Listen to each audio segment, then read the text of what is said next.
étaient comme d'habitude affalés sur leur table et là, elle a eu un déclic. Ok. Est-ce qu'il y en a un dans cette classe qui peut me dire pourquoi la mer, elle est salée? Et là, chacun y est allé de son hypothèse. Et dans le ciel, pourquoi il y a des étoiles? Et au tout début du monde, les garçons, il y avait quoi? Le chaos, le monde des ténèbres, tout était mélangé. Il n'y avait pas d'hommes. Oui, c'est cool, évidemment, il n'y avait pas de femmes. Aucun être vivant. On n'avait pas mis de mots sur les choses. Jusqu'au jour où... Et ça a marché. Alors à partir de ce jour-là, elle est partie à la recherche de contes, de mythes, d'histoires qui pouvaient les intéresser. Pardon? Est-ce que ça fait partie des programmes? Bien! Les garçons, on s'installe? Nordine, c'est le plus motivé. En 2 minutes, il a déménagé la classe et installé les chaises en cercle. Madame, vous racontez encore la mythologie? Vous savez, quand Chronos, il coupe les couilles de son père, c'est chaud.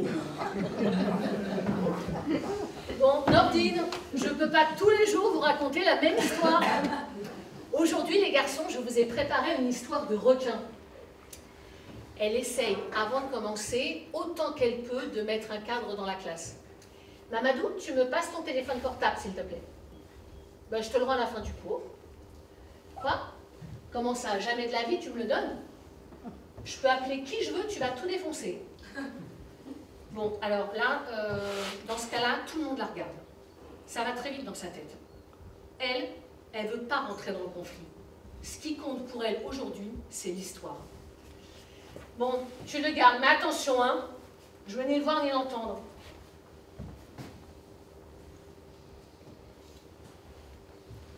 C'est l'histoire d'un homme qui s'appelle Solito. Solito, il vit dans une petite maison à la sortie d'un village. À côté de sa maison, il y a une petite cabane en bois, et devant la cabane, un étang. Près de l'étang, un rocher. Elle est parmi eux.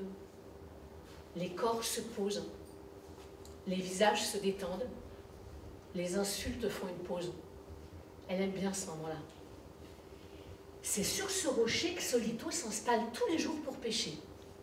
Il pêche seul, il mange seul, il dort seul.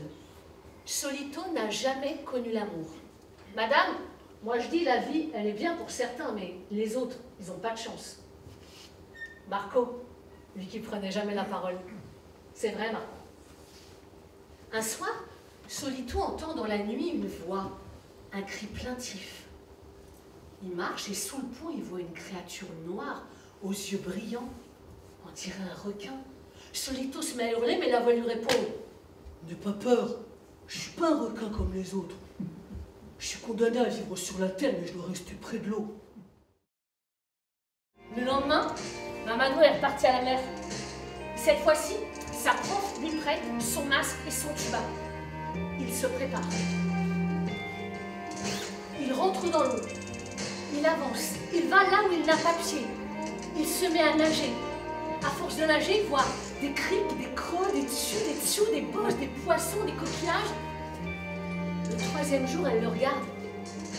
Il nage plus vite, plus loin. Il est comme un poisson dans l'eau. Il n'a plus peur. Il est juste lui-même. Il est bien. Il voit un trou. Alors Mamadou imagine. Peut-être que le requin il est dans le coin, il va venir me voir, il va dire « Ah Mamadou, tu vas aller voir le dragon des mers au palais de la mer ?» Moi je dirais « Ouais, bah c'est vite fait, tout tranquille. Je descendrai au palais de la mer, j'habiterai avec le dragon des mers 2-3 jours, ça se passerait bien, franchement. Après ma mère et mon petit frère, ils me manqueraient, obligés. Je serais triste. Je me mettrais à pleurer. Ce seraient des larmes de sang qui couleraient de mes yeux. En touchant le fond de la mer, elles se transformeront en rubis. Moi, je ferais quoi? Je plongerais, je prendrais les rubis, je remonterais à la surface. Avec ces rubis, frère, je m'achèterais une maison en Marseille. Ouais, direction TGV, retour à la cité. En Marseille, il n'y a plus de racailles, il y a plus encore des mers avec des grandes écailles. C'est Mamdou, le grand bolos, il nage pas comme un con pour les petits gosses. Voilà, ça c'est dans le TGV au retour. Ils sont tout excités. Ils avalent leur pique-nique en un rien de temps. C'est comme un mélange de tristesse, de quitter Marseille, Et en même temps, ils sont heureux de retrouver leur territoire.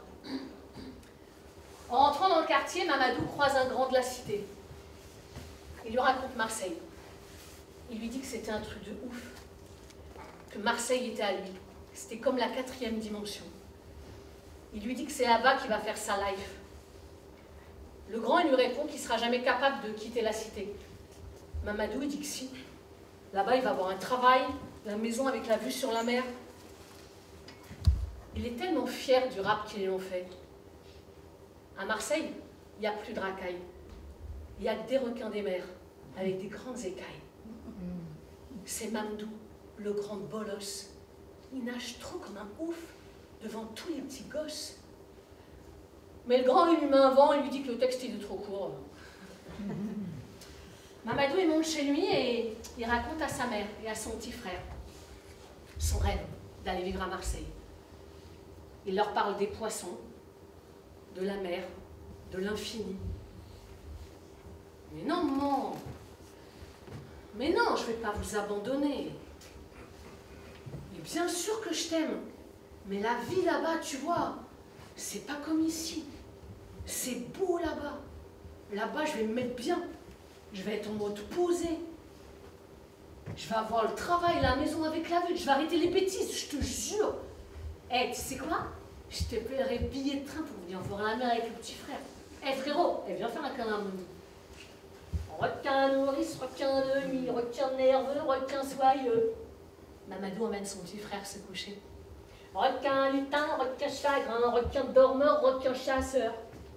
Allez, bonne nuit. Il attend que sa mère dorme. Il va dans la salle de bain. Il ferme la porte à clé. Il monte sur un tabouret. Il soulève la dalle du plafond. Le flingue est toujours au même endroit. Raconte-moi une histoire.